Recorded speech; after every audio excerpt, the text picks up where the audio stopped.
Стребувањето пред почетокот на сезоната дека Осогово ќе се залепи за дното на табелата во втората лига Исток, како одминуваат надпреварите, полека се надминуваат и преоѓаат во реален оптимизам.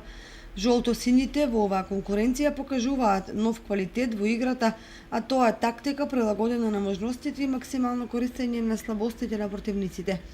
Така беше против Кожов од Гевгелија, така и против Плачковица од Радовиш. На противниците им беше препуштена средината на теренот и посетот на топка, но опасните ситуации пред противничкиот гол и шансите ги создаваше Осогово и секогаш реализирана барем една повеќе од противникот.